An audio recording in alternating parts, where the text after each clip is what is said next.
Hi everyone, today we're going to be talking about tips for sewing with vintage sewing patterns, and I've enlisted the help of Justine.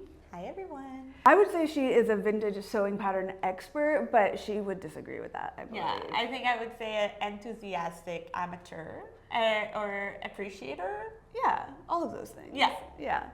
So she does sew with vintage sewing patterns, and I wanted to get her help in talking about how to sew with vintage sewing patterns because it is a little bit different than your usual sewing patterns now that you would get. They're very different from our sewing patterns, and they do vary a little bit as well. And so we wanted to talk about how to sew with vintage sewing patterns in a way that is successful, and you can go in feeling comfortable and confident. And also, they're super fun. So. Yeah. I think it's always like a great opportunity to learn. You'll probably learn a lot from them. And without waiting any further, I think we should just get into it. Yeah, let's get into it. Well, I think maybe we can start with I can start by saying a little bit how I started sewing with vintage patterns. I started maybe 3-4 years ago, I would say. And I just always loved the vintage look, but I have a really, I love really bright colored patterns, and just in general, it's hard to find good quality vintage garments that are in good shape and are not made of synthetic materials. Mm-hmm. So it was kind of I want to dress more vintage inspired, but still have natural fibers and also funky prints that make me feel me. So that's kind of how I started, and I just fell in love with it because you learn so much from I think one of my favorite things is how the little details are so thoughtful. And we don't see those on contemporary sewing patterns that much anymore. So for example, this little, you won't be able to see it, but there's tiny baby little darts at the neckline. Aww. It's why are you there? But it just makes the back look so lovely. Sometimes they're at the shoulder. I really love tiny baby back darts in vintage sewing patterns. There's just lots of pleats, little details, it might be hard to see because of the print. We can always do a close-up later. The color here is, the shape is so interesting and unique. Yeah, it's really cool. It's all in one piece, so it's not a split color, but it has this rounded edge here and then this point, which is so special. And I've never seen that in a more modern pattern, or even in ready-to-wear. I have never seen something like that. So it's all those tiny little details that are really super fun to discover while you sew. And sometimes you have pattern designed by haute couture house, a lot of you can buy your little, I think this one is one of those. Yeah, Gallatin or whatever it's not. So you have Vogue couture design, and it's fashion houses that design. So you can have your own high fashion garment without being ruined because they're so expensive. Yeah. And you have those couture technique as well. Mm-hmm. And I know that's something that I learned a lot while sewing vintage pattern, how to sew. Sometimes they'll just be make bound buttonholes, and then there's a little graph of how to do bound buttonholes. And now I love putting a bound buttonhole. It takes time, and there's a lot of hand sewing, but there's no finishing that is as so cute. So cute. It's like a tiny mouth. Yeah. You can be creative with it. You can do a contrast fabric. I haven't done it before, but you talk about them and it makes me want to do it. I love doing them. I did a pattern from the 40s, and it was a skirt with, I think there was 12 buttons at the front, and You did all of them? All of them bound buttonholes. And I just love that garment so much because it's so cute, and it's super durable too. It won't unravel. I love bound buttonholes. I could talk all day about bound buttonholes. But yeah, that's kind of how I got into it, and I wouldn't say at all that I'm an expert. I really dabble, and I don't sew exclusively. I also sew contemporary patterns. Yeah, I totally agree. I really love all the really like thoughtful details that come with vintage sewing patterns and like all the fun that you can have. Yeah. And it is definitely like a bit of an adventure though. Definitely. Sometimes like a more straightforward one than others. So maybe you can get into some of the tips for sewing with vintage sewing patterns. Yeah, well, and again, not an expert, so those tips are just like how I find it easier. There's probably million other resources that have other great tips, but just for me, one thing to know is that often vintage patterns will have only one size, and it's the bust size. So that's how you have to be careful, because if you buy a bust 36, for example, that's the only size you will have, and that doesn't mean that you have the opportunity to grade between sizes, for example. So if that's something that you do, I know I always have to grade between sizes when I do with contemporary patterns. So vintage pattern, you kind of have to be mindful of that there's only one size. Especially, I think, before the 70s, once again, not an expert, so it's not a fact that I have researched, but I feel like at some point in the 70s, that's when they start having more than one size and have size range rather than just one size per pattern. And another thing to keep in mind is that often they don't give you the finished garment measurements. Right. So you will have the bust size. Sometimes you'll get waist and hips, but sometimes you don't. So what I do is that first thing I do when I when I open my vintage pattern is that I will start measuring the pattern pieces and comparing it to my body measurements, and I will measure the torso, I will measure the inseam if it's a pant, I will measure the bust, the waist, the hip, all of those things, to know also how much ease there is in each part, because sometimes they're much larger, sometimes they're more tighter, especially at the waist. So I think the first thing that I would never skip is to measure the pattern pieces and do adjustments based on that. So you start with a pattern piece that you know you won't have to fix too much. Yeah. Then, I know it's not everybody's cup of tea, but making a muslin is a great idea. What I do is that I make wearable muslin with a vintage sheet that I find cute, and if it doesn't go well, then I'm like, oh well, that was just a sheet that I got at the thrift store. And it's not so bad, but if it's cute, and I can wear it. Yeah, exactly. That's like the best part of wearable muslins. Yes. I only make wearable muslins. Like if I'm going to go through the trouble of making it, might as well wear it. Yeah. Yes, but exactly. don't cut into the nice fabric. I've done that error way too many times in my life. Oh God. Yeah, but that's okay. I'm just like, let's. Now. Now I know. I've learned to do muslin. It's great and worth it with vintage pattern, because another tip that I think is super important to remember is that a lot of the time these designs have been created with the idea that people would wear some kind of shaping undergarment.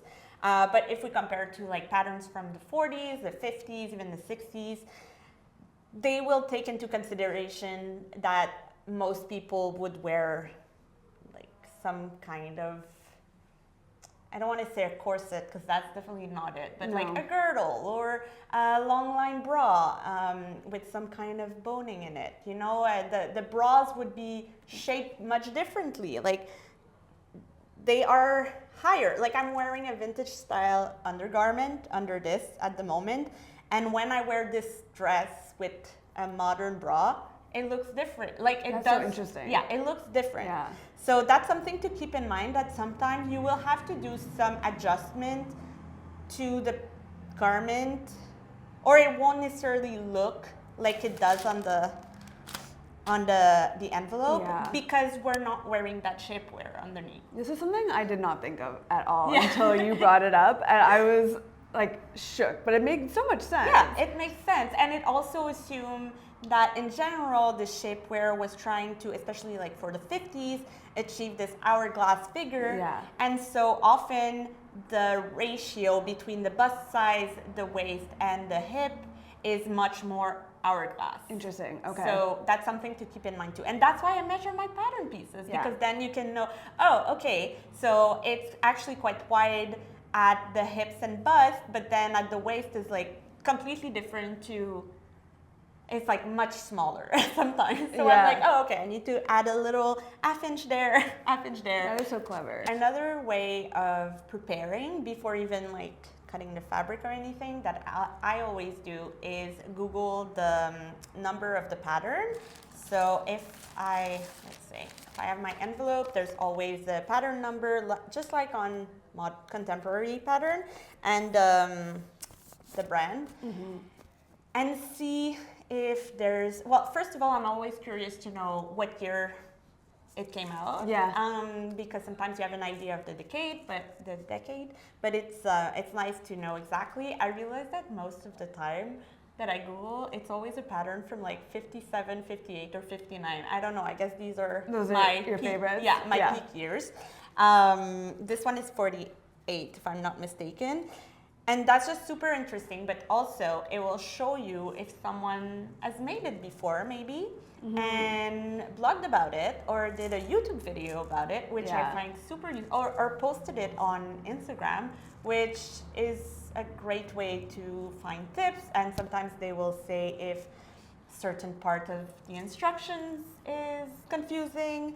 So I think that's a really good way of getting to know that pattern a bit better, about the history, and also maybe finding if other people have done it. So I think that's really helpful. Yeah. Yeah. And where do you get your vintage patterns from? Great question, Cassie. Okay.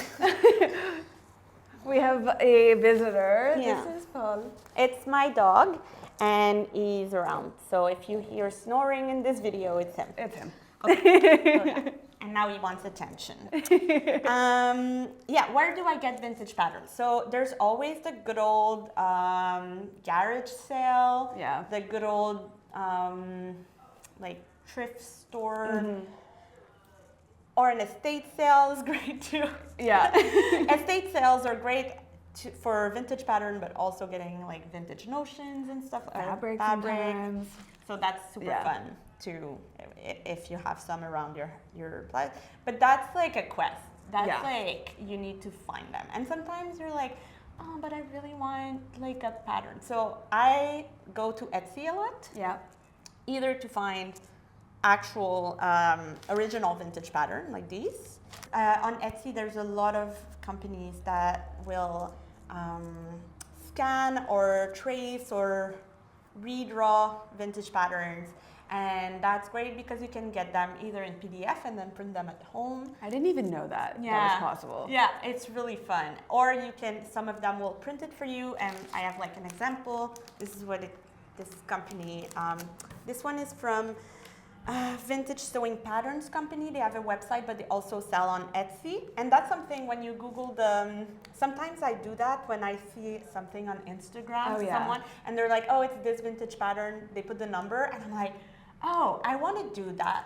Like, and I just Google the thing, and it brings me to an Etsy listing of that pattern. I've done that before too.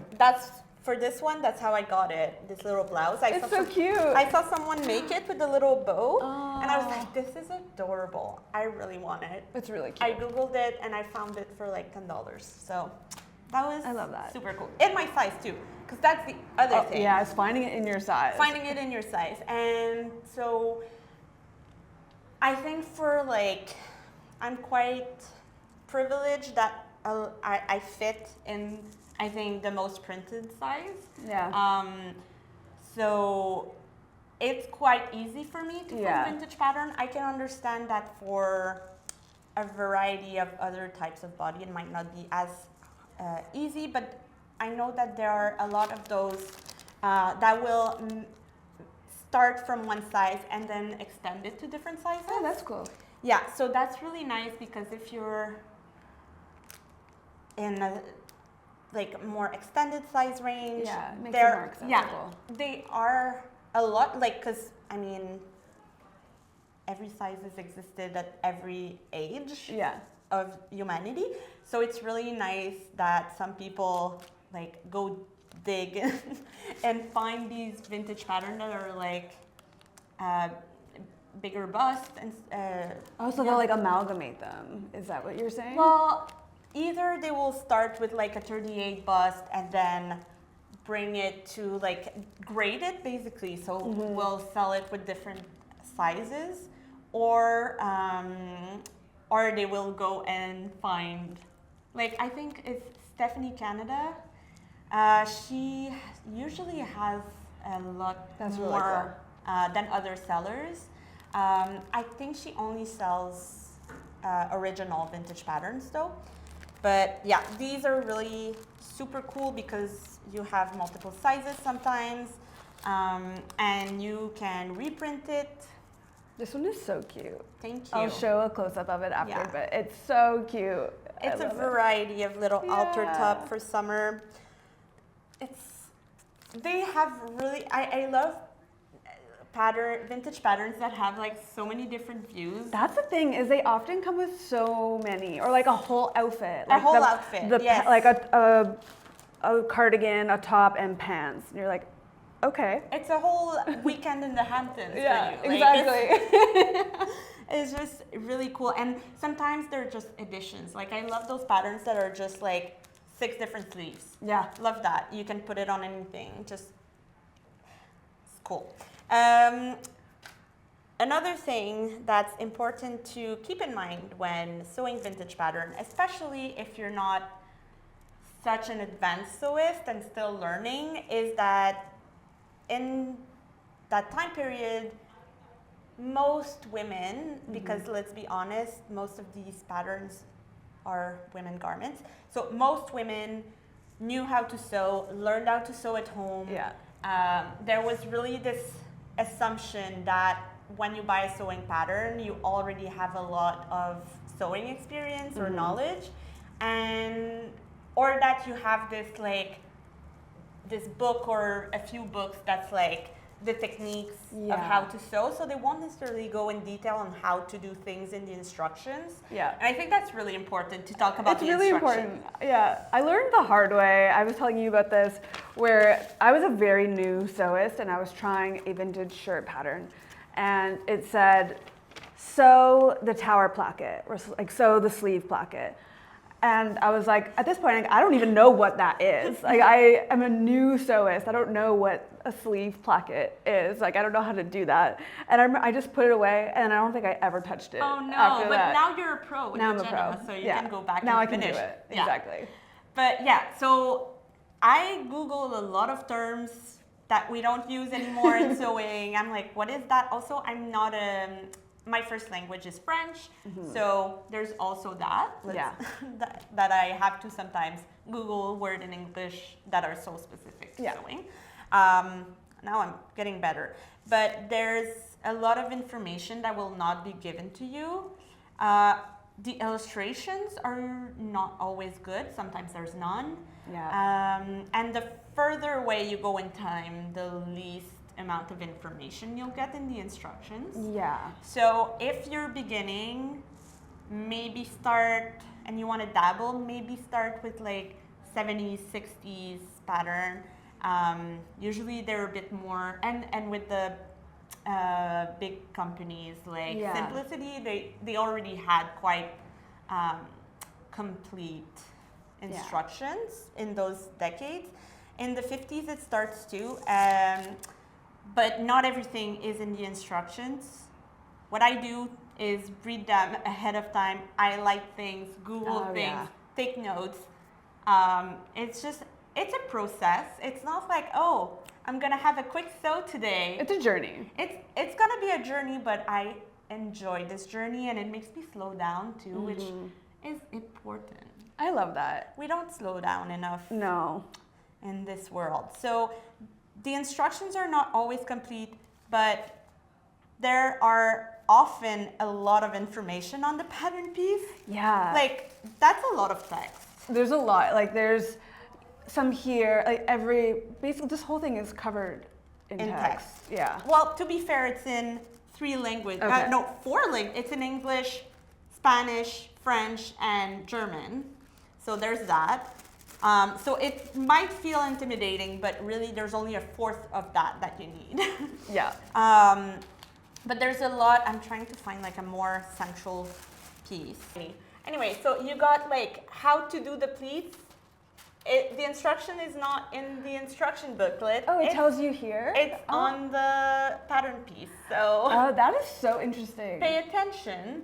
But like I said, this is closer to that's 58, so they were already, and that's simplicity, so they were already putting more. I have some pattern from the 40s where it's just a blank piece with holes in it. And the holes are the markings, basically. So if it's like a big circle, it's that type of marking that they will tell you in the instruction. This, like the rectangle is this type, like the tiny square is is the buttonhole. Yeah. So you really have both ranges, either like way too much information on the pattern or none at all. And so that's why I would kind of like keep the 40s, 30s pattern for when you're a bit more comfortable and don't need to follow as much instruction and kind of already have that instinct of knowing how a pattern is going to be put together. Yeah. So, another fun thing about 40s pattern, which, well, early 40s and like late 30s, is that because it was like the war and there was the war effort, fabric was rationed. People didn't have access to a lot of fabric. You can see that in the patterns and the garment, which uses a lot less fabric. Okay. So that's why in the 50s they go back to like those really huge fit and flare gathered skirt, because I'm not a fashion historian, but I'm pretty sure that's why. Yeah. That like suddenly they have access to like unlimited amount of fabric, but like in the early 40s, not a lot of fabric, so the lines are like straighter. There's not as much fabric use, and you see that in the cutting layouts. It's so tight. Wow. It's so tight. That's so and interesting. Perfectly, like it's really amazing. And they don't give you like a little buffer. It's like this is, if we say a yard and a half, you're gonna need a yard and a half, but it's like you don't have any buffer. So I thought I thought that was really interesting, and also that is really interesting. And another really fun fact that I really like about the home sewing in the 40s is that the flower companies, and I know in the States, I don't know in Canada or around elsewhere in the world, but they would put flour in like quilting cotton-ish, with like printed quilting cotton. And so there was like flowers, there were like stripes, like really cute fabric for flower bags. And then you would buy that, use the flower, and then reuse the flower bag to make garments. What? It's cool, eh? That is so cool. That's one of my favorite. That is so clever and like thrifty. Yeah, maybe we can like Google and add some images, because they're really cute flower bags. That is so cute. Yeah. Oh, I wish we still did that. I also wish we still did that. That would be fun. I know. That's adorable. That's a really cute tip, or a cute little tidbit. Yeah, like I love that. You arrive to work and I imagine you being like, how many pieces of bread did you bake to get to that dress, you know? Yeah. Oh, it's really cute. That's really cute. Yeah, I really like that. Anyway, so that's another really fun things about sewing vintage pattern, is you get a connection to like how the world was. Like it goes way beyond just like the sewing and the garment and like fashion history. That's why it's so interesting, because it's such interlinked and like a reflection and an influence on the world at the time. So I think that's such a fun way to actually kind of live it. I wanted to give you a few little resources that I like to use for sewing vintage pattern, and I'm sure some that will give you a lot more tips than I can. So for the vintage pattern, I really like to use Mrs.